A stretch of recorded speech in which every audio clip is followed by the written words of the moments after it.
So last week, like I said, I hope I wasn't drinking out of a fire hose, because literally we can spend hours and hours and hours unpacking all of these stories. We could spend months just looking through the patterns and the story of Abraham, Isaac, and Jacob.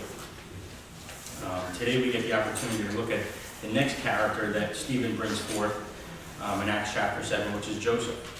I know there's a couple of you guys were on a Joseph study for a while.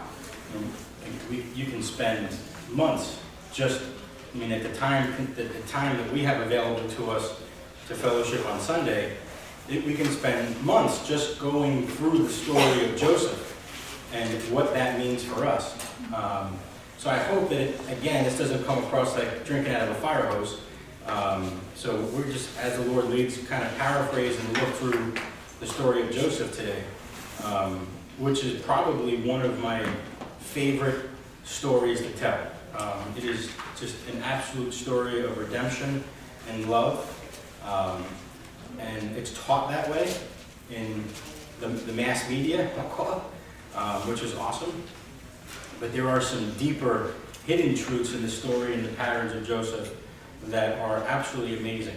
So I erased the board from last week, so I'm going to try and keep a running list of this overarching pattern of first and second. So last week we looked at Abram to Abraham, Sarai to Sarah, Hagar in the picture, and then giving birth to Ishmael, and then Sarah to Isaac, Jacob to Israel, and then the 12 tribes. And I just added this morning the 12 apostles. So we have this overarching pattern, and there's more within there. So let's turn to Acts chapter 7. We'll be there for all of a couple minutes, even though this is an Acts chapter 7 story. Teaching, fellowship.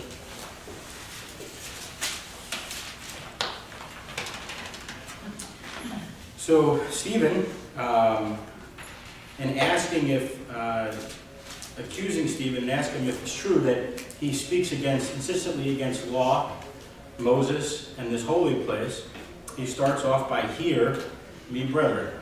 So we know that faith cometh by hearing, and then he goes into a very quick synopsis of Abraham. And then we finished last week's study talking about circumcision. As he circumcised, this is in verse 8, so he gave him the covenant of circumcision. And so Abraham became the father of Isaac and circumcised him on the 8th day. As we talked about, a type and a shadow of the veil being removed, that in the second covenant, true circumcision would come, and there would no longer be a division between our soul and our spirit. And Isaac became the father of Jacob, and Jacob the 12 patriarchs. And the patriarchs became jealous of Joseph, and sold him into Egypt.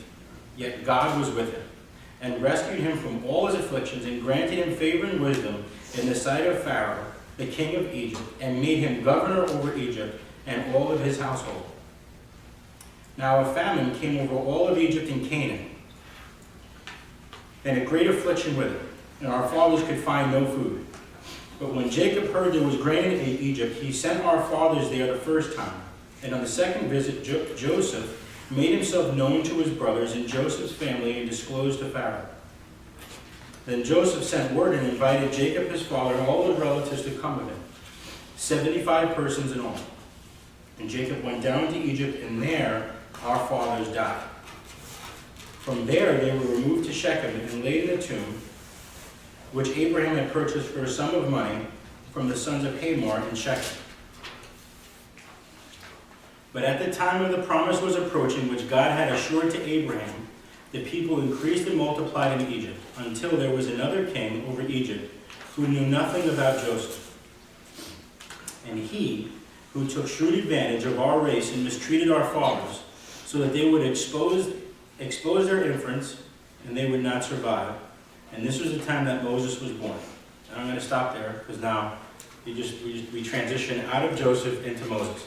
So before we get into Moses, which is a 5-month study in itself, let's just take a look at this next amazing character that Stephen presents, which is Joseph.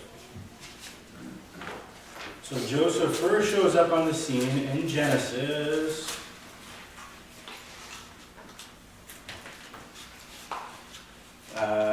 Genesis chapter 35, when the sons of Israel are recorded. So again, for us to read all this would take a couple weeks, so we're not just gonna, we don't have the opportunity to read through the entire thing, so we're just gonna paraphrase and bounce through here as seamlessly as Holy Spirit possible. So, the backstory. So, Abraham, through Sarah, gives birth to Isaac. Isaac goes up the mountain to be slain. We know the scapegoat took his place. And Isaac gets a wife, and her name is Rebekah. And then Rebekah has two sons. One his name is, and one is Esau. Right? So Esau was first. Jacob was birthed holding on to his ankle. And we know that's the type and the shadow of the first and the second covenant. Connected as one, not broken. And then Isaac, so then Jacob falls in love with this beautiful woman. And her name is Rachel. And he goes to Rachel's dad and says, I would like to marry your daughter. And he says, sure. You have to work 7 years, and then I'll give her to you. So he works 7 years. And he consummates the marriage, and the next morning he's pretty surprised. Because he did not get the promise. Why? He got the older sister. Because according to their custom, you cannot get the second until the first is given away. So he gets Leah. Wait a second here. I have just labored 7 years for Rachel, and I've got Leah. Okay. If you work in 7 days, I will give you Rachel. But you got to work another 7 years in order to consummate this one. Okay, so now he works a total of 14 years and gets 2 wives out of the deal. And as a result, they're 2 concubines. And from those 4 souls gives birth to a nation, to the 12 tribes of Israel. Now Rachel, who was his beloved, had a hard time conceiving. And she was greatly grieved because she could not conceive. And finally she does, and gives birth to a boy. And his name was Joseph. And now this is big stuff, because now Israel, Jacob, has the opportunity now to see his son given to him from the woman that he had to work 14 years for. And as a result of that, Joseph is highly favored. You know, he gets the Technicolor dream coat.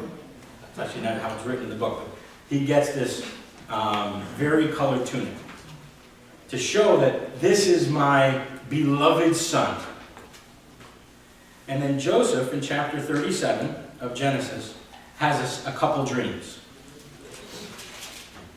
which really put him in a bad way with his brothers. Really ticked off his brothers. So let's head there. So Genesis chapter 37.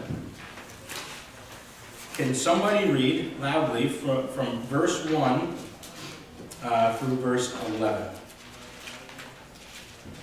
Now Jacob dwelt in the land where his father was a stranger, in the land of Canaan.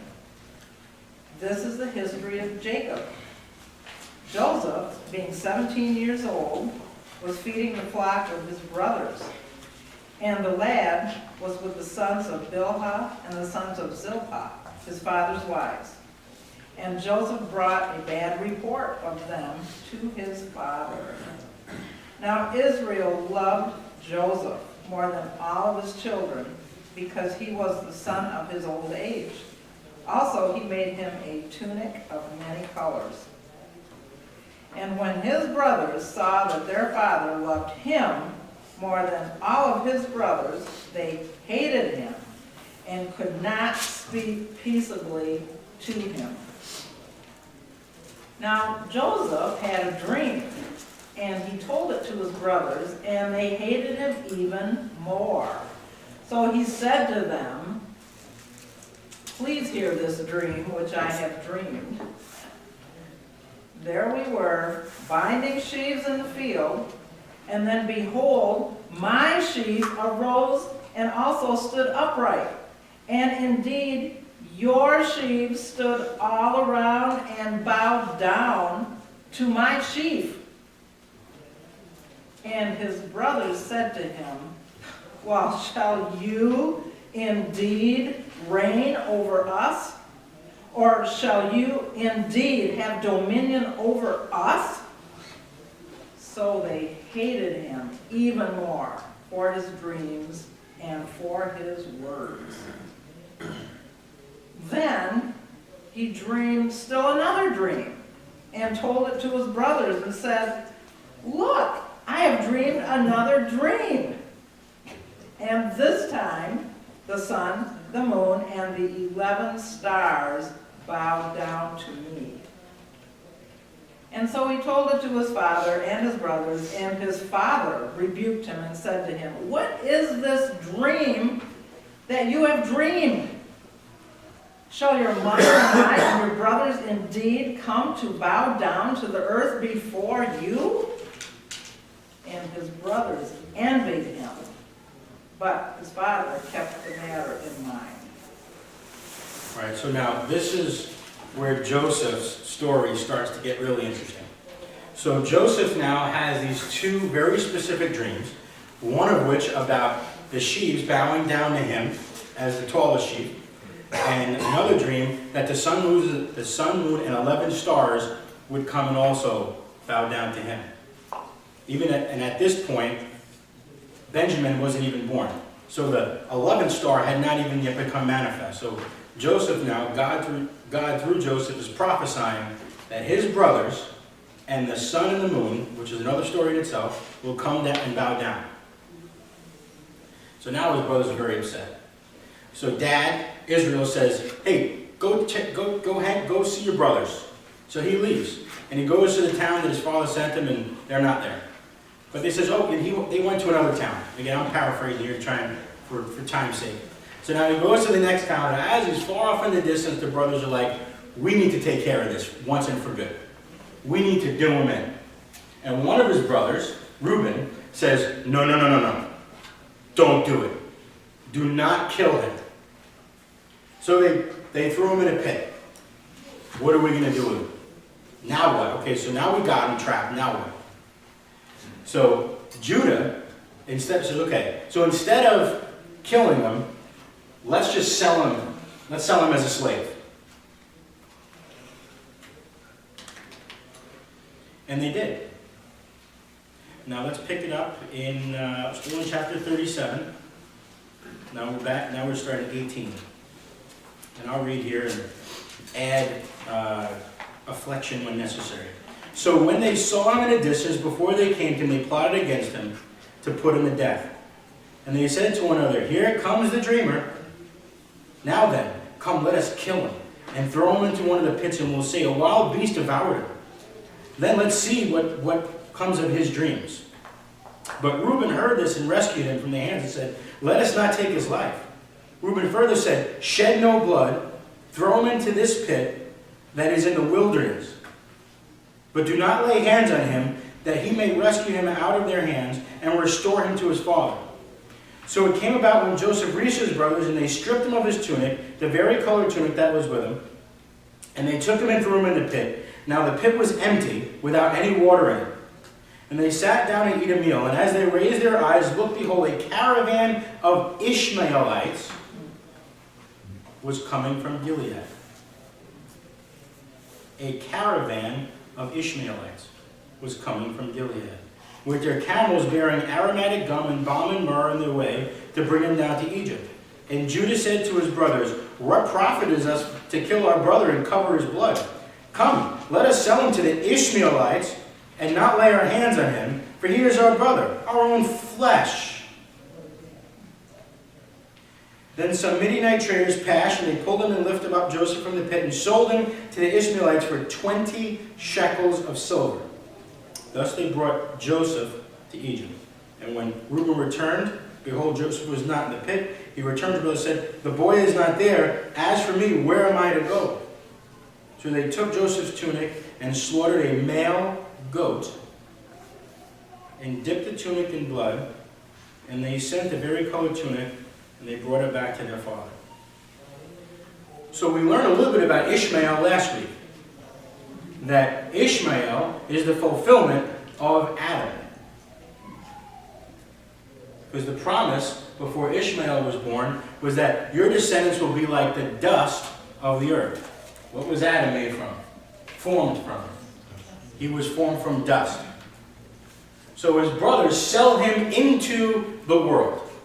It just so happened that Hagar was an Egyptian. And Ishmael, after he gets his blessing, returns to the land of his mother's fathers, which was Egypt. And now Joseph, this son of promise, gets sold into the bondage of Ishmael. This is the start of the pattern. So, we won't go through all of the things that happened to him in Egypt, but the 50,000-foot exegetical paraphrase is that he's now in Egypt. He gets sold into Potiphar's house. His Potiphar's wife is like, you're some hot goods. So I want to jump your bones. He's like, not these bones. I'm not letting you do that. So then then she comes in and says, oh, he raped me. Okay, you did that. How would you do this, Joseph? He gets sent to jail. In jail, he meets a couple guys. Who are they? Come on, geeks. Right. So the baker. Yep. The baker and the cupbearer. And one of them, they have dreams, and Joseph interprets dreams. You're going to die. You're going to get restored. And when you go back there, tell Pharaoh about me so that I can get out of here. Let him know I'm a good guy. Well, that guy forgets about him. So now Joseph stays in chains in the bondage of prison in Egypt, sold into Ishmael for a few more years. And then Pharaoh has this dream. And the cupbearer says, wait a second. I got a guy. I know a guy. He's a pretty cool guy. I just remembered about it. Let me go get him for you. So Pharaoh tells the dream to Joseph, and Joseph immediately translates that into, you are going to have 7 years of plenty, and you are going to have 7 years of famine. Right? Okay, let's see how this plays out. So now Joseph orchestrates this, that 1/5 of all of the grain that is going to be harvested, we're going to store up. So he does. And now, on the 7th year, we're in the 8th year now, and now the land is dry. Paul, clearly, Joseph, you got the goods. You're in charge. You are in charge of all of this place now. So now Joseph's a pretty popular guy. Now his brothers are over in Canaan. And if you do a quick search on Canaan, you'll see that Canaan was the son of Ham. Ham saw that Noah was naked, and as a result, Canaan gets cursed. It's a long story and stuff. Again, this is the 50,000-foot view. So now Canaan's cursed, and it's so bad, Canaan gets cursed so bad that Abraham says, Isaac, you can take a wife anywhere you want, but you will not take a wife from Canaan. You shall not have a Canaanite wife. Joseph is now in bondage. Judah, the perpetrator, the really bad dude in the deal, goes and takes a Canaanite wife, which is bad beans. So he takes this wife and has 2 sons. Anybody know what happens to their 2 sons? They get biffed. Okay? And they get biffed because God is really displeased with Judah. So Judah now experiences the death of 2 of his own sons while Joseph is in chains. And during this process, one of his sons, he has 3 sons, 2 of them die.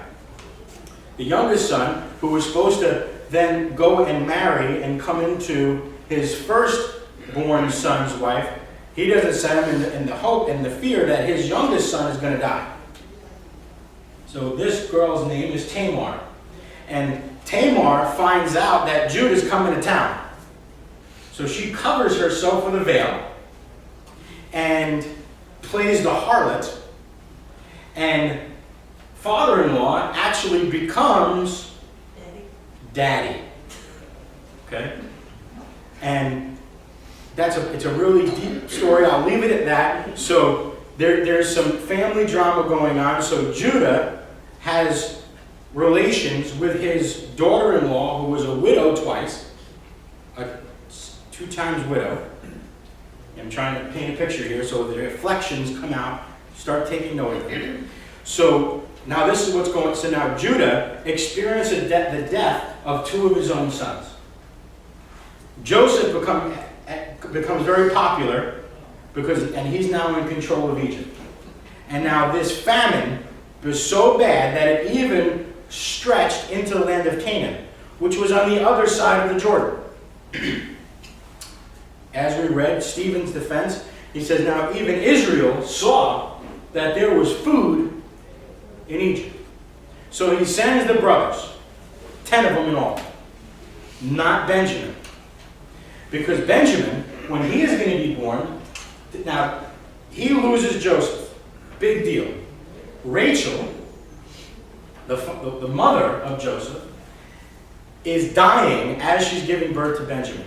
And she names him Ben-Anoi, son of my affliction. Wailing. And Rachel, the love of Israel, dies. And Jacob, or Israel, says, I'm going to change his name. I'm going to change his name to the son of my right hand. He will not leave my side. This is the only remembrance that Israel has of Rachel.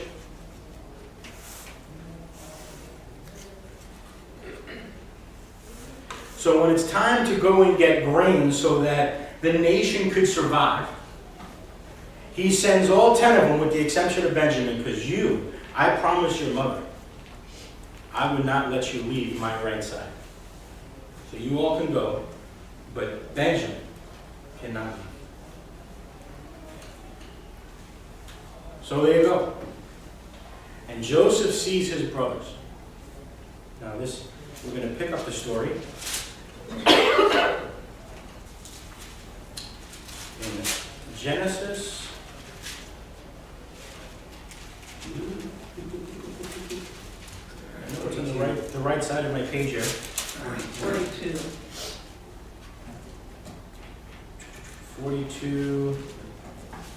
Where is it? Where they come and bow down. No, this is after. I'm looking for where. I was gonna put some like little stickies in my Bible today, and I forgot to do it. Where they come and bow down to him the first time. Where is that? 42:8. 8 is when you recognize. Yeah, there we go. All right. So, Robert, can you read verse 8 and... Bow down in verse 6. Okay, right. There it is. There's my note. I wish I could understand my handwriting Now sometimes. Joseph was the ruler over the land. He was the one who sold to all the people of the land. And Joseph's brothers came and bowed down to him with their faces to the ground. When Joseph saw his brothers, he recognized them, but he disguised himself to them and spoke to them harshly. And he said to them, "Where have you come from?" And they said, "From the land of Canaan to buy food." But Joseph had recognized his brothers, although they did not recognize him. Joseph remembered the dreams which he had about them, and said to them, "You are spies. You have come to look at the undefended parts of our land." And they said to him, "No, my lord, but your servants have come to buy food. We are all sons of one man. We are honest men. Your servants are not spies." But he said to them, "No, but you have come to look at the undefended parts of our land." They said, "Your servants are 12 brothers in all, the sons of one man in the land of Canaan. And behold, the youngest is with our father today, and one is no longer alive." Yeah. Joseph said to them, it is as I said to you, you are spies. But this you will be by this you will be tested. By the life of Pharaoh, you shall not go from this place unless your youngest brother comes here. Send one of you that he might get your brother, while you remain confined, that your words may be tested, whether there is truth in you. But if not, by the life of Pharaoh, surely you are spies. So he put them all together in prison for 3 days. Okay. So he puts all of his brothers in prison for 3 days. And now he wants proof of life that his brother Benjamin is still alive. So he takes Simeon as a hostage. And he sends the brothers out. He says, I will not see your face, you will not see my face, unless you come back with Benjamin. Come back with this other brother of yours. So they go back and see Dad and say, Dad, here's the food. And by the way, everything that we just paid for this food, it just so happens our money is still here. So there's a potential that this guy who wants to see my brother thinks that we're thieves in addition to spies. So we need to go back. And Reuben, who was the first brother to say we shouldn't do this, don't kill him, offers his 2 sons as a ransom. And says, if anything happens to Benjamin, you can have and kill my 2 sons. We won't let anything happen to Benjamin. And Israel still says, there's no way. There's no way Benjamin is leaving my side. So then time goes on, this food runs out. We have to go back. And now this is where the story gets beautiful, if it hasn't been so far. So now in chapter 43, Judah goes to his father and says, Dad, we need to talk. Now in verse 3 of 43, Judah spoke to him saying, the man solemnly warned us, you shall not see my face unless your brother is with you. If you send our brother with us, we will go down and buy food. But if you do not send him, we will not go. But this man said to us, you will not see my face unless your brother is with you. Then Israel said, why do you treat me so badly by telling the man whether you still have another brother? But they said, the man questioned particularly about us and our relatives, saying, is your father still alive? Have you another brother? So we answered his questions. Could we possibly know that he would say, bring your brother down? And Judah said to his father, send the lad with me, and we will arise and go, that we may live and not die, as well as you and our little ones. I myself will be a surety or a ransom for him. You may hold me responsible for him if I do not bring him back to you and set him before you. Then let me bear the blame before you forever. For if we had not delayed, surely by now we could have returned twice. Then their father Israel said to them, if it must be so, then do this. Take some of the best products in the land in your bags and carry them down. 6 gifts in all. And also take your brother. So Judah, who is the one that looked his brother in the eye and sold him into Ishmael, and has lost 2 of his own sons, says to his father, I will be a ransom for my brother if anything happens to him. Judah knows, see, Reuben's offer wasn't good enough. But Dad knew that Judah knew what it was like to lose sons. Reuben didn't. So he took Judah's offer pretty serious. He says, okay. Okay. And he sends him. So they leave with these 6 gifts